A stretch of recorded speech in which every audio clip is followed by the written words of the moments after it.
la iglesia cristiana celebra la famosa, como el Domingo de Ramos o el Domingo de Ramas, en el cual es traer a memoria la experiencia de Jesús cuando entra a Jerusalén. Pero antes de Jesús entrar a Jerusalén, hubo unos ciertos elementos que yo quiero resaltar hoy, que abrieron paso y camino para que Jesús pudiese entrar como ese rey victorioso a esta hermosa ciudad.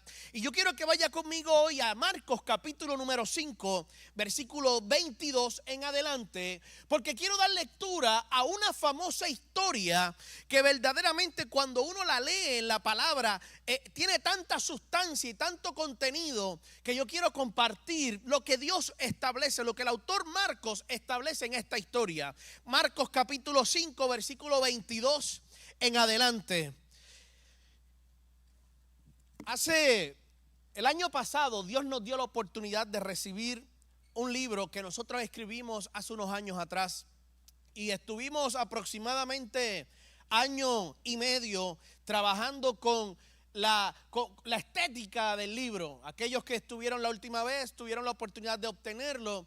Y hoy yo me traje unas copias que tenía y que de alguna forma u otra quiero que usted pueda tenerlo. Recientemente nos enteramos que iglesias lo están usando para sus grupos pequeños, para los devocionales. Este libro se llama Jesús dijo, y son 40 frases que Jesús dice en los evangelios. Escuche bien, que Jesús cita en los evangelios y yo las trabajo desde una experiencia psicológica y espiritual. Reconociendo, el pastor nos presentó como persona que trabaja en la conducta humana. Nuestro trabajo actual es trabajar con pacientes que tienen 6 meses de vida o menos, dándole terapias psicológicas, porque la meta del programa en el cual yo estoy es que mueran sin ningún resentimiento, sin ningún espacio de experiencia emocional que puede producir quebrantamiento emocional. Así que diariamente yo estoy en contacto con pacientes que tienen 6 meses de vida o menos y yo me siento con ellos, trabajo de la experiencia psicológica y espiritual, y algo que me ha sido de mucha ayuda son las palabras de Jesús.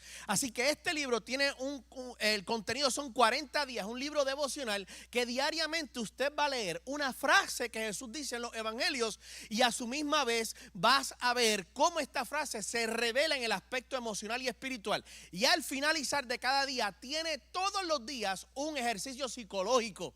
Así que si usted desea obtenerlo al finalizar el culto, estaremos firmando libros y vendiendo los libros, así que tiene un costo de $20 y deseo que usted se lo pueda llevar a su casa o lo pueda regalar en esta semana que es Semana Santa. ¿Está conmigo? Dice la palabra de Dios, Marcos capítulo 5, versículo 22 en adelante. Dice de esta forma: y vino uno de los principales de la sinagoga, llamado Jairo, y luego le vio y se postró a sus pies y le rogaba diciendo: mi hija está agonizando, ven y pon las manos sobre ella. ¿Para qué? ¿Qué dice el texto? ¿Para que sea qué? Salva, no dice sana. Interesante. El papá anhelaba, más allá de la sanidad, la salvación de esta niña. Y vivirá, dice el texto bíblico. Versículo 24. Fue pues con él y le seguía una multitud y la apretaba. Pero una mujer que desde hacía 12 años padecía de flujo de sangre y había sufrido mucho de muchos médicos y gastado todo lo que tenía y nada había aprovechado. Antes le iba peor. Cuando oyó hablar de Jesús, vino por detrás de la multitud y tocó su manto, porque decía, mire otra vez el texto, si tan solo tocase su manto, ¿seré qué? Salva. A veces tendemos a confundir, seré sana. Pero esta mujer anhelaba nuevamente la salvación por encima a la sanidad física. ¿Está aquí conmigo? Y enseguida la fuente de su sangre se secó y sintió en el cuerpo que estaba sana de aquel azote. Quiero que vaya conmigo más adelante en el versículo 35. Mira lo que dice. Y mientras él aún hablaba, vinieron de la casa del principal de la sinagoga diciendo: tu hija ha muerto. ¿Para qué molestas más al maestro? Pero Jesús, luego que oyó lo que se decía, dijo al principal de la sinagoga: no temas. y cree solamente. Y no permitió que le siguiese nadie, sino Pedro, Jacobo, Juan, hermano de Jacobo. Y vino a la casa del principal de la sinagoga y vio el alboroto y a los que lloraban y lamentaban mucho. Y entrando les dijo: ¿por qué alborotáis y lloráis? La niña no está muerta, sino duerme. Versículo 40. Y se burlaban de él, mas él, echando fuera a todos, tomó al padre y a la madre de la niña y a los que estaban con él y entró donde estaba la niña. Versículo 41 y culminamos. Y tomando la mano de la niña, le dijo: Talita cumi, que traducido es: niña, a ti te digo, levántate. Ahora mira esto, el versículo 42.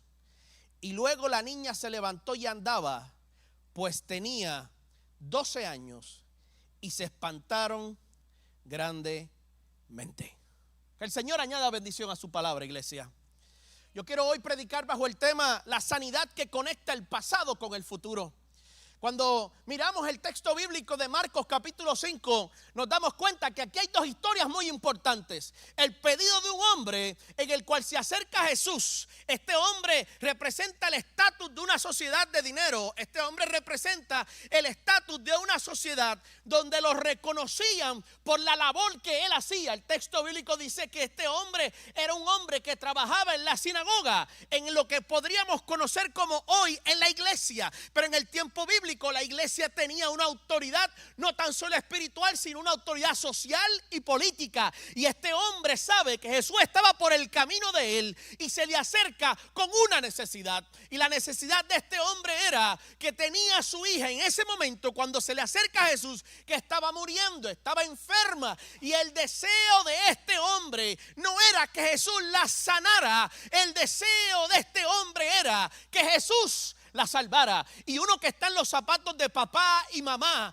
¿cómo uno anhela la sanidad cuando un hijo está enfermo? ¿Cómo uno anhela la sanidad cuando un niño está sufriendo, que sabe que la muerte está más cerca que la vida en ese escenario? Y el texto bíblico a mí me llama la atención, porque el anhelo de este hombre, más allá que la sanara, era guardar y que Jesús viniera y salvar el alma, salvar la experiencia espiritual. Y el texto bíblico que acabamos de leer dice que el padre le dice: Señor, yo quiero que mi hija sea salva y va a vivir.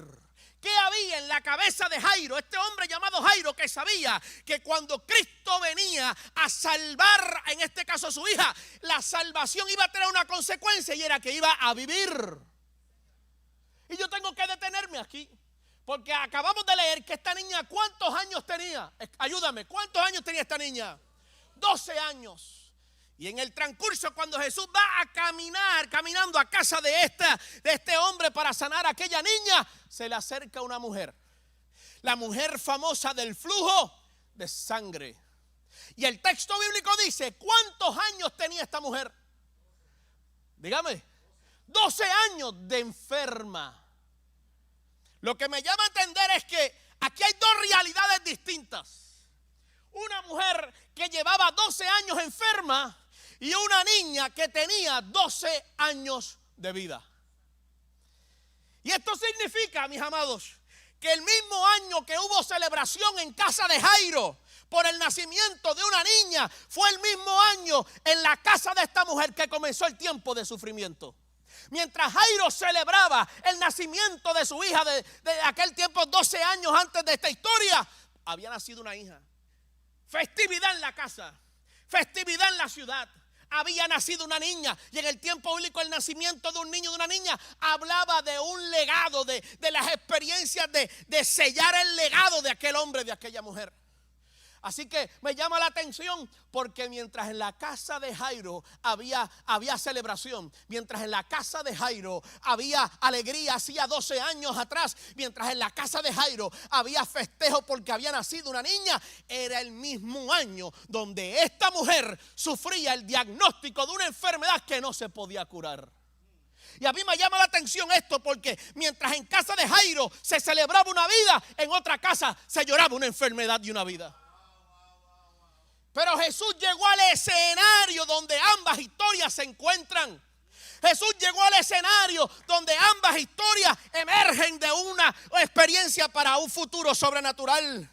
Y ahí me llama la atención porque el apóstol Pablo, años después de esta historia, en Romanos 12:12 establece: alégrense mientras haya esperanza y muestren paciencia en el sufrimiento. Y posiblemente hoy tú llegaste con un motivo. Quizás tú estás de festejo como Jairo, o quizás estás llorando la enfermedad como aquella mujer del flujo de sangre. Pero Cristo tiene un punto de encuentro en ambos escenarios.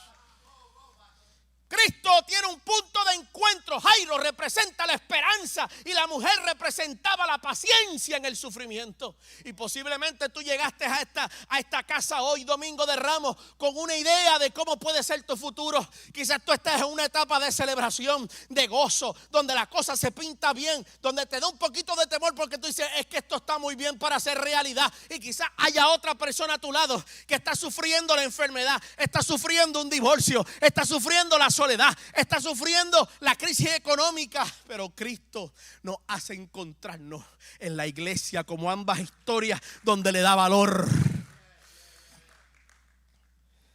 Pablo dice en Romanos 12:12: alégrense mientras haya esperanza.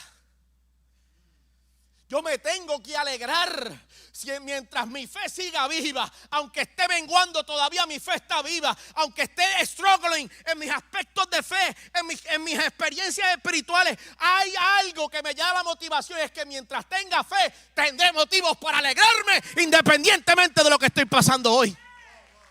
Mientras tú tengas fe, habrá más motivos para alegrarse y gozarse en el Señor. Por eso es que te pueden quitar todo, pero la fe no te la pueden quitar.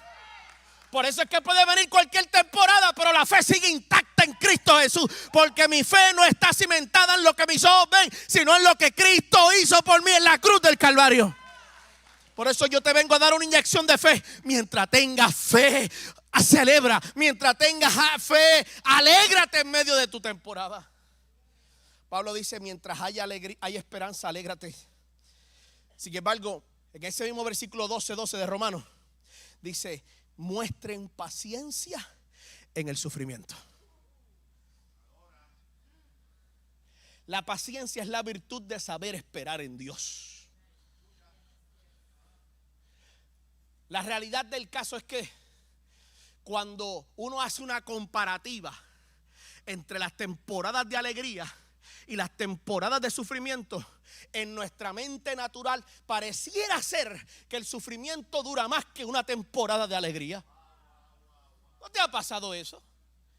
Bueno, los otros días hay domingos que los pastores llegan con el celo de Cristo encendido por dentro.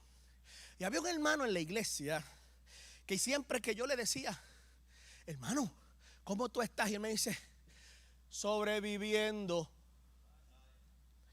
Y llegó ese día y me dijo eso, y yo tenía el alma revolcada, hermano. Lo que quiere decir es que no tenía tolerancia para ninguna de esas cosas. Y ven acá, hermano, lo llevé para la oficina. Y le dije: brother, ¿qué pasa contigo? O sea, Cristo no dice que Él viene a traer vida y sobrevivir. No, Cristo dice que ha traído vida y vida en abundancia. Deja de estar declarando sobrevivir, porque mientras estás sobreviviendo es porque estás muriendo. Y Cristo no te mandó a morir, ya Él murió por ti, le dije. Y viene y me dice: pastor, el problema es que si yo muestro mi contentamiento, el diablo se da cuenta y me ataca. Pero míralo cómo la estructura religiosa limita a una mentalidad en la cual Cristo nos hizo libre. Poder entender que, escúchame bien, celebramos mientras hay alegría, pero cuando estamos sufriendo tenemos que demostrar dónde está nuestra fe y la perseverancia en el Señor. Por eso es que Pablo dice: hay que alegrarse mientras hay alegría, pero el fruto que se muestra en el sufrimiento es la paciencia. El fruto que se muestra en el sufrimiento no es hablar lengua, no es danzar en el espíritu, es ser paciente en el proceso en el cual tú estás hoy. Por eso yo te invito hoy. Nos gozamos mientras estás alegre, pero aquellos que llegaron en una experiencia de sufrimiento, de dolor, de incertidumbre, Dios espera paciencia. El mismo salmista establece: pacientemente esperé yo al Señor, y Él se inclinó su oído y escuchó mi clamor.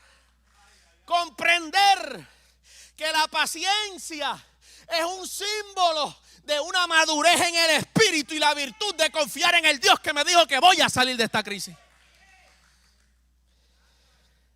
Pero aquí en el texto bíblico de Marcos 5, no es un accidente lo que sucede. Marcos no mezcló la historia. Esto pasó de esta forma. Aquí está el orden cronológico de la experiencia de Jesús en Marcos 5. El evangelista Marcos establece dos historias que emergen y se unen en la realidad del ministerio de Jesús. En primer lugar, Jesús sana a esta mujer. Escúchame. ¿Me puedo, pastor? En primer lugar, ¿quién primero le pide que interviniera en la vida? Jairo. Pero ¿a quién Jesús salva primero? A la mujer. Y esto a mí me llama la atención, el orden en el cual Jesús estableció. Aunque hubo un padre pidiendo la sanidad de su hijo, la salvación de su hija, primero Jesús, escucha bien, primero Jesús se detiene y sana y salva a esta mujer. Y me llama la atención porque me hace entender, y este es el primer punto que quiero compartir contigo, que no pueden haber niños sanos si hay mujeres adultas y hombres adultos que están enfermos. Escucha bien lo que te quiero decir, por favor, y sígueme el hilo conductor del texto bíblico. Jesús podía sanar desde donde él estaba a aquella niña y salvarla. Claro que sí, enviaba una palabra de sanidad y de salvación y se salvaba. Pero en el camino había una mujer que detuvo el camino del Señor. Se hizo que Jesús se detuviera. Porque cuando yo miro esta historia me llama la atención cuántos padres anhelamos la sanidad y la salvación de nuestros hijos, pero nosotros estamos fragmentados. Y Jesús no puede sanar a un legado sin antes sanar a quien engendró ese legado. Sígueme, por favor, sígueme. La mujer del flujo de sangre representa la generación herida, la generación que vive traumas del pasado, la generación que un divorcio fragmentó su espíritu, la generación que una traición fragmentó su vida. El relato introduce a una mujer que había padecido 12 años de hemorragia o de flujo de sangre. Más allá de una enfermedad física, la situación estaba marcada por una situación social y religiosa. Cuando usted va al Antiguo Testamento, el libro de Levítico es donde está el código de ética y de ley del pueblo de Dios. Levíticos capítulo 15, versículo 19 al 25 establece que si una mujer está con flujo de sangre era considerada impura. Esta mujer se le llamaba pecadora. Había un pensamiento en el tiempo bíblico que si tú estabas enfermo y máxime con este tipo de enfermedad es porque tú o tus generaciones pasadas pecaron y es una parte de la ira de Dios que tú te enfermaras. Así que en las sociedades bíblicas la mujer no tenía mucho valor, hablando en términos religiosos y sociales. Pero una mujer enferma es peor. Y esta mujer 12 años intentando buscar la sanidad. Del texto bíblico dice que había gastado toda la economía que ella tenía. De hecho, si usted se da cuenta, ¿cómo se le llama al padre de la niña? Jairo, pero a la mujer la describen por su enfermedad. La mujer del flujo de sangre no tenía nombre. Cuando se habla de Jairo, este es el hombre. Pero cuando se habla de la mujer del flujo de sangre, parece ser que, escúchame bien, la crisis de esta mujer le robó y le secuestró el nombre que Dios le había dado. Y ya no te llamas por tu nombre, ahora te describen por la mujer del flujo de sangre.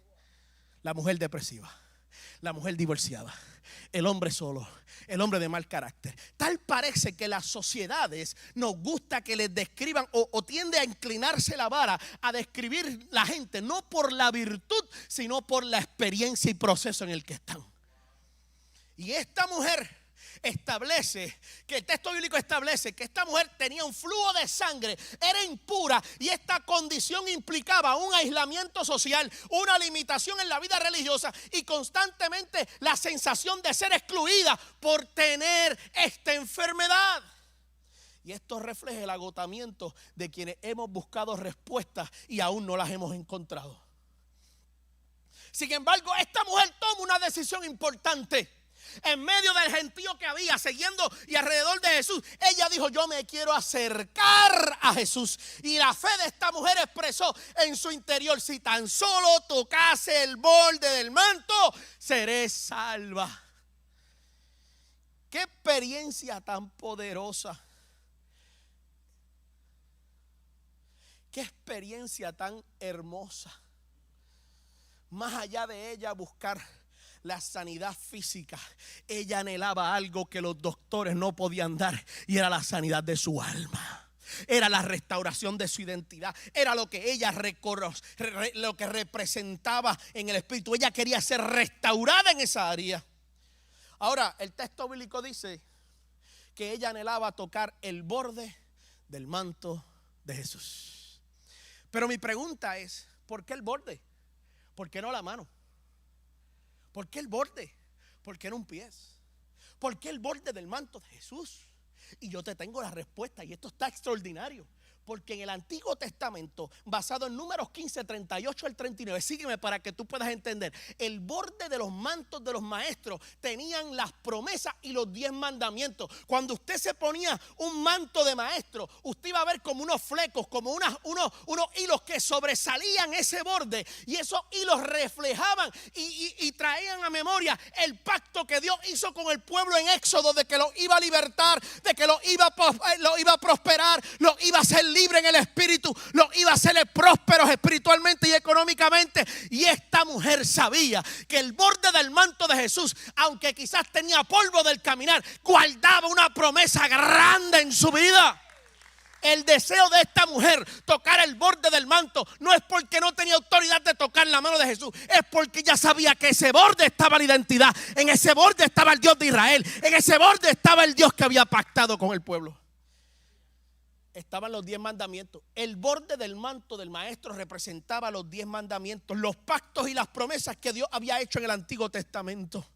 Y aquí es donde me da la esperanza en esta historia, mi amada iglesia. ¿Por qué? Porque esta mujer sabía que el borde del maestro cargaba la identidad. Ella sabía que tocar el borde del manto era tocar la promesa de Dios sobre su vida. Ella sabía que tocar el borde del manto del maestro era que restaurar su identidad.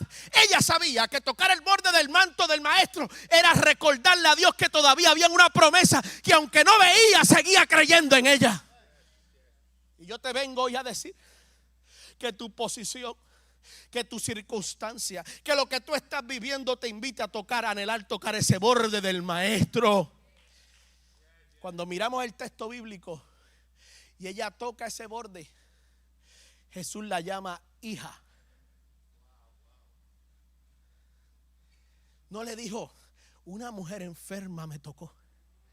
No dijo: una mujer con un sangrado me tocó. No. Jesús automáticamente, cuando ella toca el borde, la palabra que Jesús cita es: hija, tu fe te ha salvado.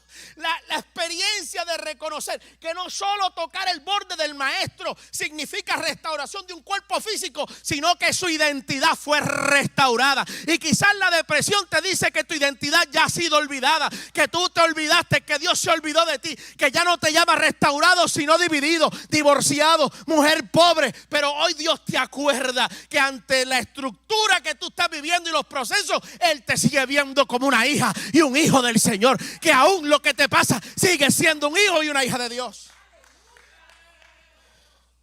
Jesús no la llamó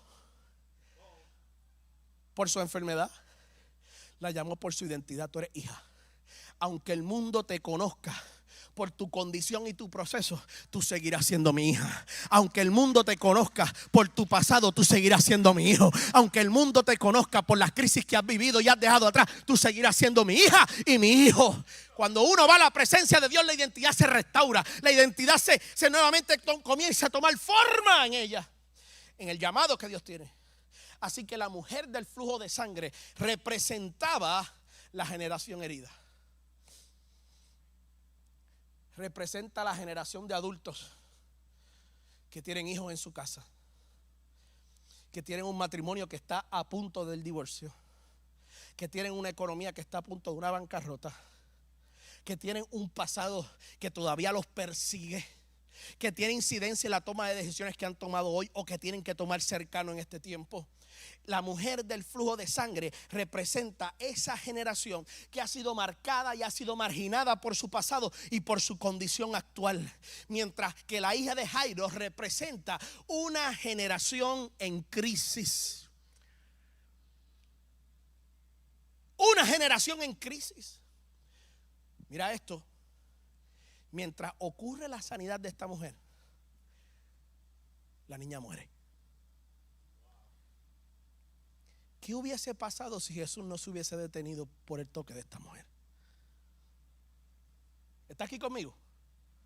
¿Está entendiendo lo que yo quiero decir? Escúchame, vamos despacio. Jesús va camino a casa de Jairo. En el camino esta mujer lo interrumpe. Es sana.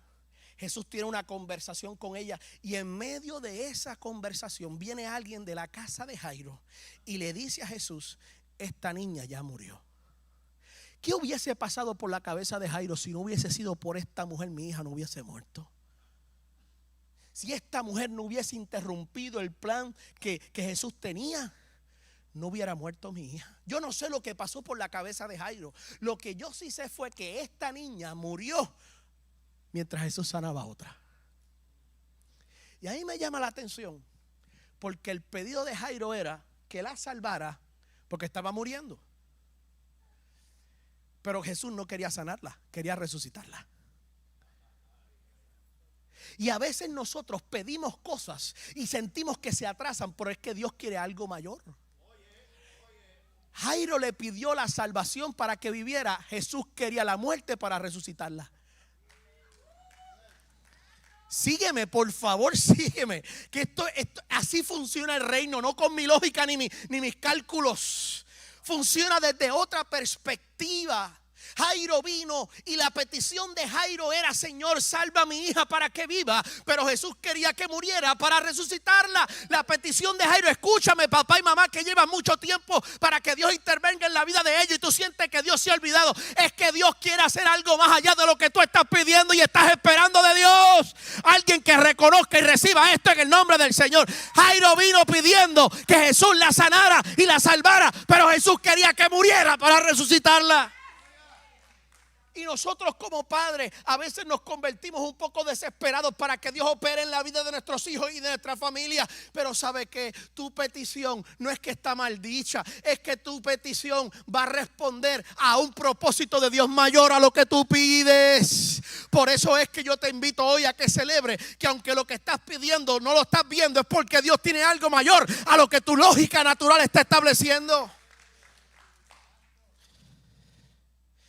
Antes de que Jesús llegara a la casa, le llega la noticia de que la niña ha muerto. Y parece que este era hispano porque era desesperado. Ya ¿para qué vas para la casa? ¿Para qué tú vas ya? Y los discípulos empezaron a salirse del chat de WhatsApp. Pedro left this message. Jacobo left this message. ¿Qué hizo Jesús? Y Jesús le dice: mira, no temas, cree solamente. Esa fue la respuesta de Jesús. Eso fue lo que Jesús le dijo. Y Jesús al llegar a la casa, mírame, sígueme en el texto bíblico, por favor. Vamos al texto bíblico. Mira lo que dice el texto, por favor, sígueme. Cuando Jesús, versículo 36. Luego que oyó lo que se decía, dijo al principal de la sinagoga, a Jairo: no temas, cree solamente. Y no permitió que le siguiese nadie, sino Pedro, Jacobo y Juan, el hermano de Jacobo. Versículo 38, mira esto. Y entrando, y vino a la casa de la principal de la sinagoga, vio el alboroto de los que estaban allí llorando. Pues claro, se murió la hija de Jairo. Claro que va a haber llanto. Y Jesús dice: la niña no está muerta, sino duerme. Pero mira lo que sucede después. Y se burlaron de él. Pero ¿qué fue lo que él hizo? ¿Qué fue lo que hizo? Mira el texto, versículo 40. Y echando fuera a todos. Y yo me tengo que detener aquí. Porque hay gente que llora contigo hoy, pero no formarán parte del milagro que Dios va a hacer por tu vida. Hay gente, escúchame bien, que están contigo en tu casa en medio de tu dolor. Pero ¿qué Jesús hizo? Lo sacó. No pelees cuando Dios empieza a sacar gente en tu vida. Escúchame. Escucha, iglesia, lo que el Espíritu dice a la iglesia hoy. No pelees cuando Jesús llega a tu casa. Si tú le dijiste que viniera a tu casa, ahora tú tienes que aguantarte lo que Jesús va a hacer en tu casa. Si tú le dices, Jesús, ven a casa que estoy en crisis, Cristo llega y empieza a sacarte gente que llora contigo, te da pañitos contigo. Y Jesús dice, no, espérate. Es que lo que yo voy a hacer no va a formar parte de eso ella o él. Escúchame, por favor, escúchame. Y qué bueno, pastor, que yo vivo en Orlando, así que yo dejo que usted arregle esto en los estudios bíblicos. Pero la acción del maestro no fue, vamos a poner una canción de Miel San Marco y Marcela Gándara aquí para pedir. No. Jesús llegó, vio que lloraban, él da una palabra, no creyeron en la palabra. ¿Y qué dijeron? ¿Y qué dijo Jesús? Sáquenlos de aquí, se tienen que ir. Entonces, esto es algo que yo enseño mucho y lo quiero compartir contigo. No te ates a gente que forma parte de una temporada, pero no de tu destino. Tú tienes que comprender cuál es la gente que está a tu alrededor, porque no todas Dios escribió su nombre en el destino que Él tiene para tu vida. Que lloran contigo, está bien. Que van y te compran maquillaje para que te limpien las lágrimas, está bien. Pero lo que Dios va a hacer contigo después, ellos no está su nombre escrito ahí.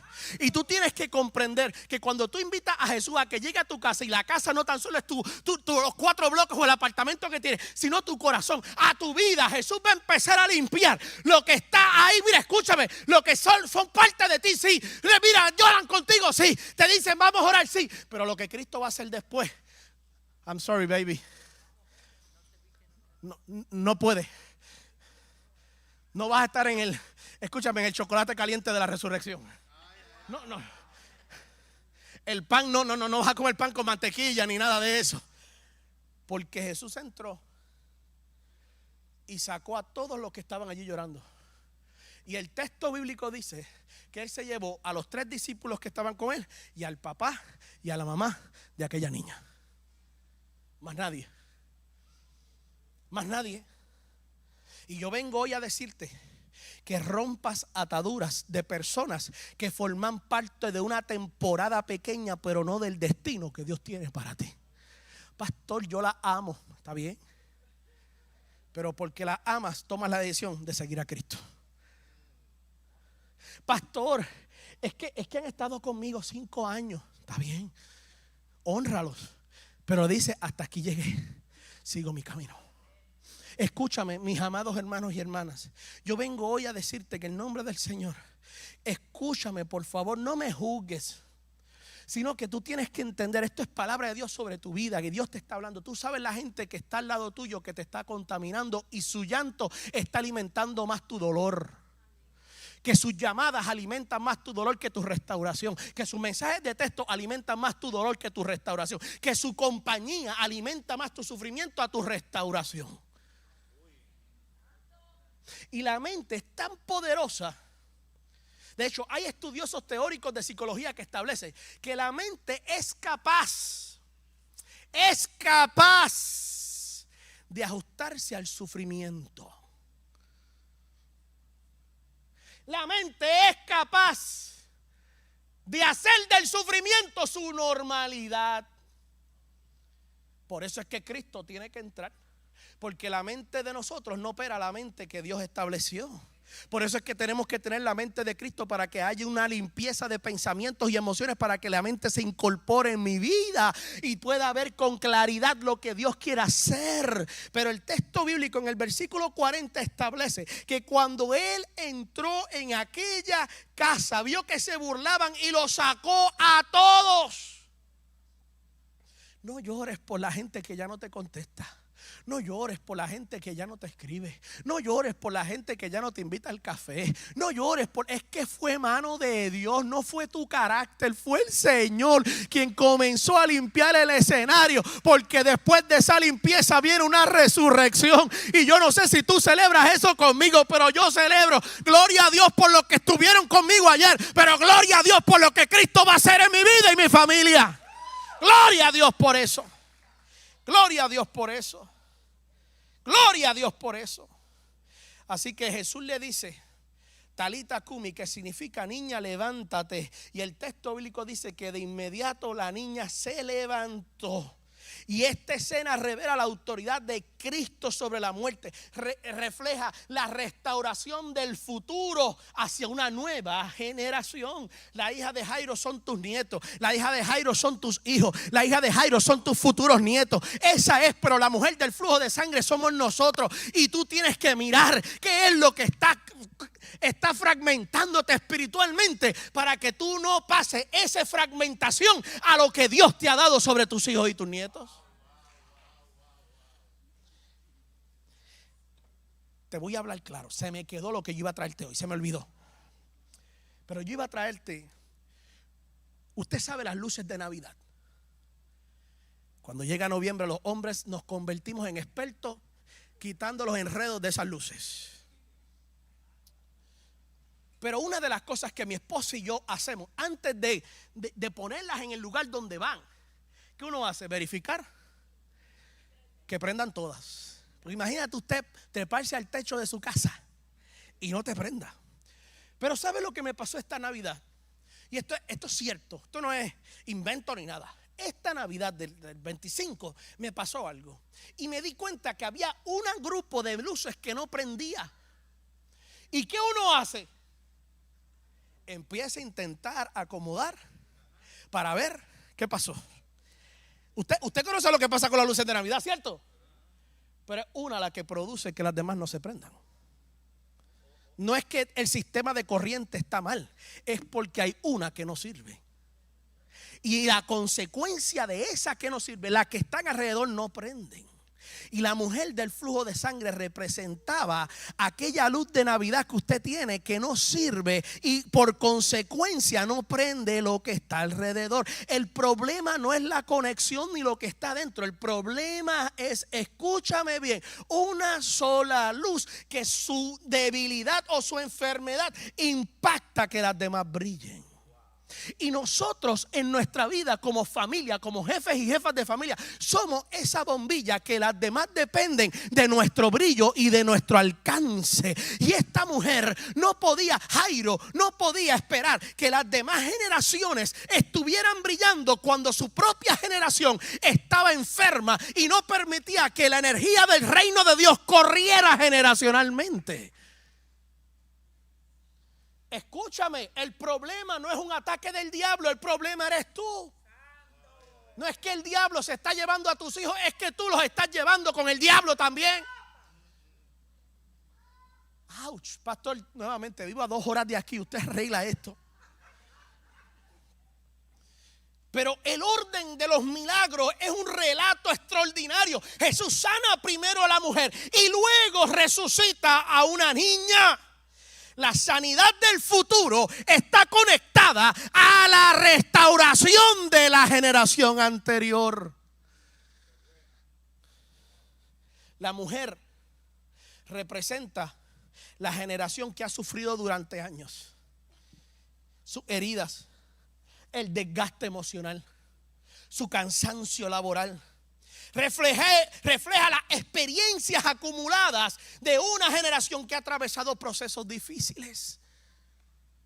Yo no estoy invalidando tu dolor y tu sufrimiento. Lo que quiero es que te enfrentes a ello y le digas al Señor que te toque para que tú puedas ser sana y lo que tú reproduzcas después de tu sanidad sea sano. En el 2003 al 2009 se descubrió, esto es científicamente probado y lo puede preguntar a ChatGPT si usted quiere, que un trauma de un individuo, de una persona, altera su código genético, en otras palabras, su ADN. Y todo lo que reproduzca después de ese trauma va a venir manchado ese código genético a las próximas generaciones. ¿Aló? Lo que quiere decir es que el trauma que tú viviste antes de tener tus hijos, eso altera tu código genético y tus hijos nacerán con ese trauma. Esto está científicamente comprobado. Esto es ciencia base. Escúchame, por favor.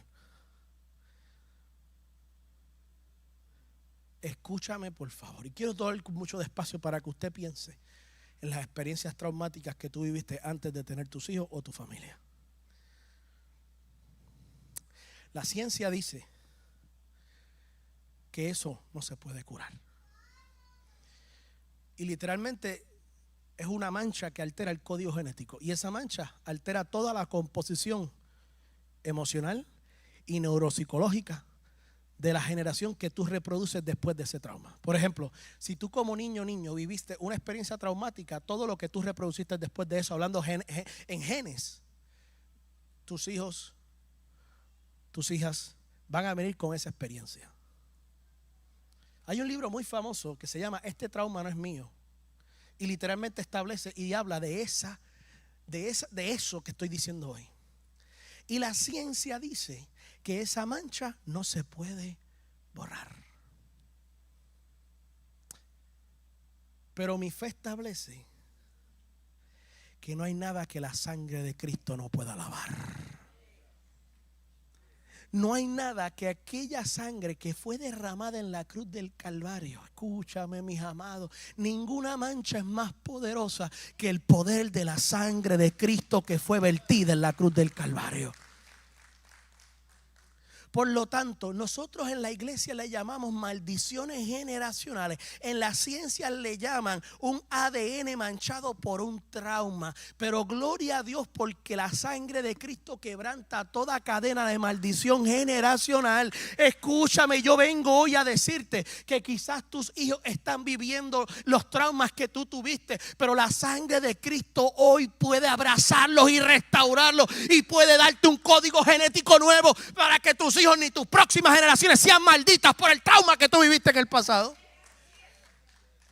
Escúchame, por favor. La niña, en contraste, representaba la nueva generación que está comenzando su camino. Pero la historia de ellos también es marcada por la fragilidad y la vulnerabilidad de la generación anterior.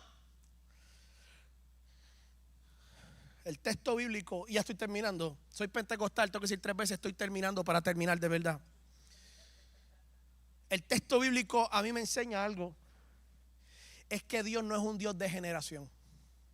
Es un Dios generacional. El mismo Dios de Jacob es el mismo Dios de Abraham. El mismo Dios de Elías y Eliseo es el mismo. Dios no es un Dios de generaciones. Es un Dios generacional.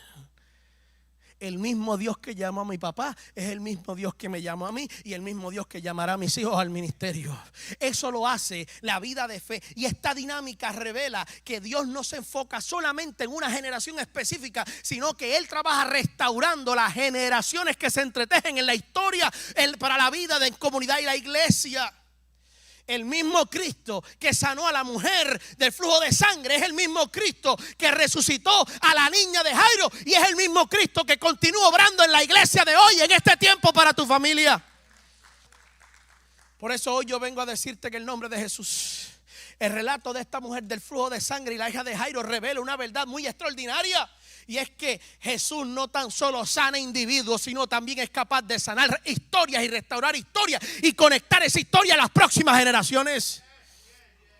Esta mujer representa a la mujer marcada por el sufrimiento, la mujer, la generación sufrida, la generación herida.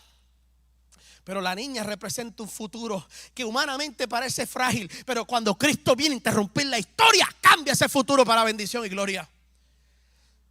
Así que no sé si me puede ayudar al hermano ahí, la hermana del piano. Este relato nos invita, mis amadas iglesia, a que tomemos con atención cuáles son las heridas que aún yo tengo en mi corazón que están maldiciendo a mis hijos.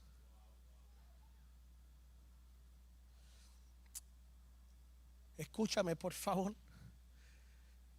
Y gloria a Dios que los jóvenes salieron.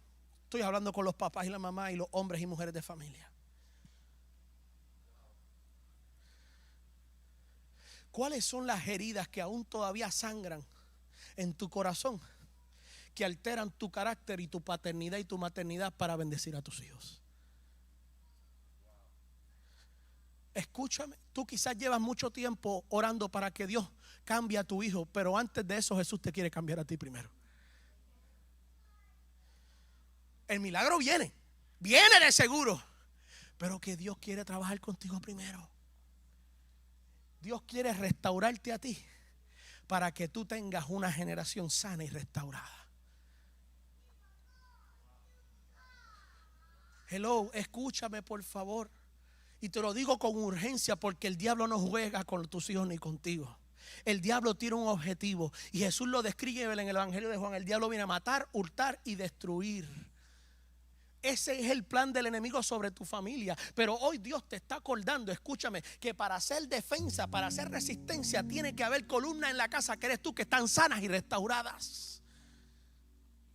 Tienen que haber la gente que cuida a sus hijos, que ora por sus niños, tienen que estar restaurados. Yo no tengo duda que tus hijos serán grandes en las manos de Dios, pero Dios te quiere hacer a ti sanar para que levantes una mujer y un hombre de Dios poderoso en el Señor. Pero el problema es que tus heridas están maldiciendo a tus hijos. El problema es que tu trauma, tu pasado, que quizás lo hicieron tus padres, tu mamá, está maldiciendo a tus hijos. Escúchame. Primero Dios te quiere restaurar a ti para que veas lo sobrenatural de Dios sobre tu herencia.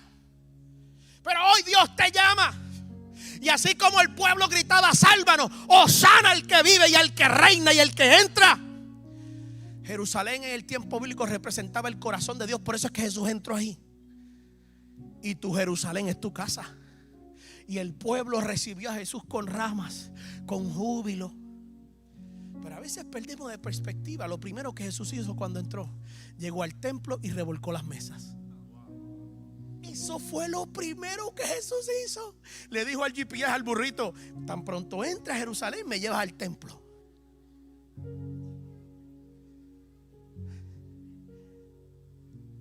Aló. La primera parada de Jesús fue en el templo, porque vino a restaurar lo que el hombre había torcido. Y la entrada de Jesús a tu Jerusalén, escúchame, vas a ver que tus mesas se van a empezar a volcar. Pero es que, escúchame, es que lo que tus ojos ven de las mesas volteadas no es lo que Dios está viendo de restaurando la identidad de la casa. Jesús dice, tan pronto entra y revuelca las mesas, que esta casa se había convertido en una cueva de ladrones cuando su idea principal era un lugar de oración. Vino a restaurar la identidad de lo que el pueblo había torcido. Y tu pasado pudo haber torcido tu identidad. Y tienes unas mesas bonitas, pero en el reino las ve alborotadas. Tu casa posiblemente sea la más linda de aquel lugar, de tu neighbor, pero por dentro está alborotada. Y para la gente veía las mesas bien bonitas, pero para Dios veía un alboroto. Y lo que Dios hizo a través de Cristo fue voltear las mesas, porque el desorden humano es el orden de Dios. Sígueme, por favor.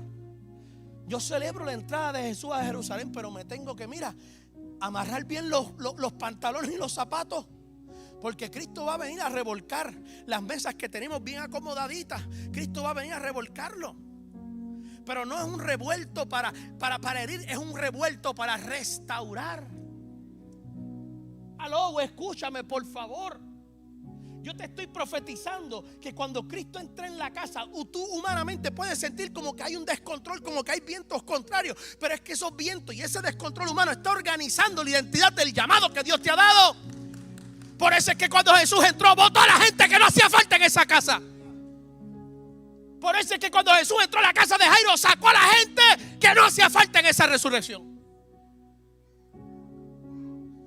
Aló, escúchame. Jesús no le pasó los paños allí. Vamos a llorar todos. Ponte ahí una canción cristiana o inspiracional para llorar todos aquí. Él llegó al Jerusalén de Jairo, que era su casa, y sacó a la gente que posiblemente tenía un cuarto allí para ellos, que habían hecho del luto y del dolor su lugar preferido para estar. En el tiempo bíblico había gente que tú los contratabas para que lloraran contigo, y esto es real. Esto es real. Hay gente llorona de verdad. Gente llorona.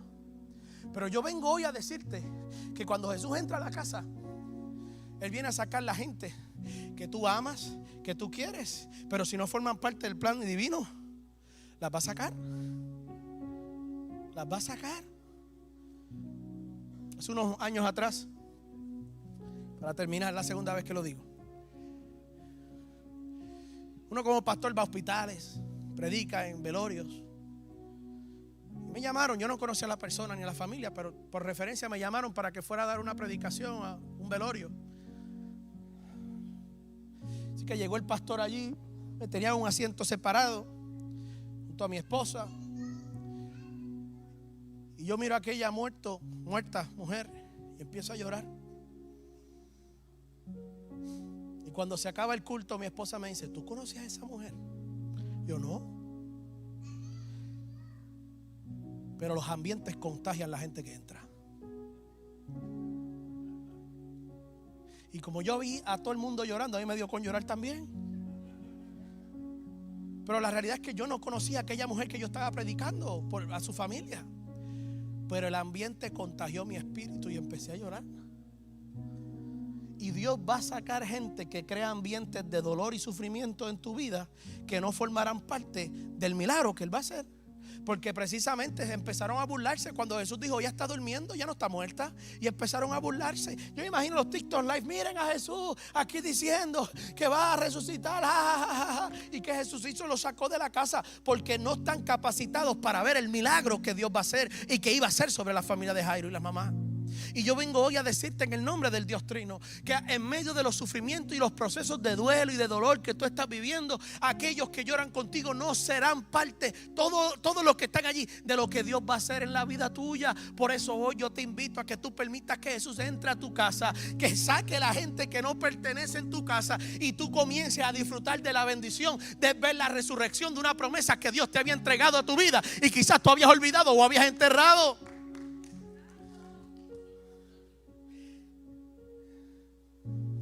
El poder de Jesús no estaba limitado al tiempo ni al escenario. En Cristo las generaciones encuentran restauración, continuidad y esperanza. Tus hijos verán al Señor, pero tú eres el reflejo de que ellos vean a Dios. Tus hijos verán la restauración, pero tú eres el vaso frágil que Dios quiere usar para que ellos vean un hombre y una mujer restaurada. Tus hijos verán la provisión, pero Dios te quiere usar a ti para que seas fuente de provisión a tu herencia y diga: verdaderamente Dios es real y Dios está conmigo, y el Dios que prometió es el Dios que ha prosperado a mi familia. Dios te quiere usar a ti, a un frágil, a un herido. Dios te quiere convertir en una vasija de honra para que el manto del Maestro pose sobre tu vida y bendiga a tus generaciones. Tú vas a pedir que te pongas sobre tus pies. Aleluya. Aleluya. Aleluya. No es mal que estés orando por tus hijos. No está mal que le digas: maestro, mi hijo está muriéndose. Pero Dios quiere operar contigo algo hoy. Dios quiere operar contigo algo hoy. Dios quiere operar algo contigo hoy.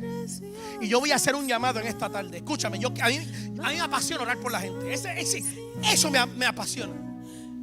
Yo quiero hacer un llamado hoy para aquellos que reconocen. Escúchame por favor, que hay heridas que todavía están abiertas. No es pecado que tú ores por tu hijo, no me malinterpreta. Pero lo que antecede la restauración o la resurrección de tu familia es un papá y una mamá restaurada.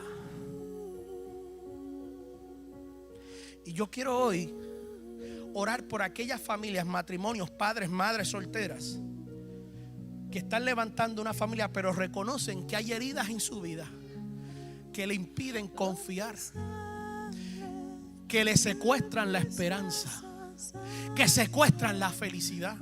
que secuestran la fe, que secuestran las experiencias de bendición. Yo te voy a invitar que tú vengas a este altar. Ven acá, ven.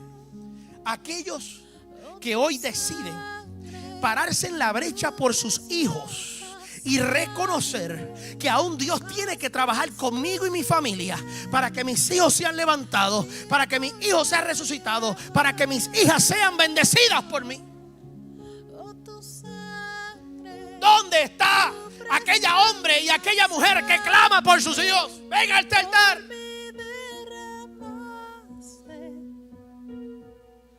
No ha sido en vano tu oración por tus hijos, pero hoy Dios quiere trabajar contigo.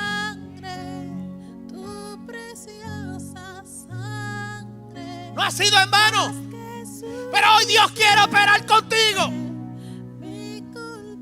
Hoy Dios te dice: te quiero restaurar para que vendes las heridas de tus hijos, para que recibas a tus hijos con las puertas abiertas y los sanes allí en mi espíritu.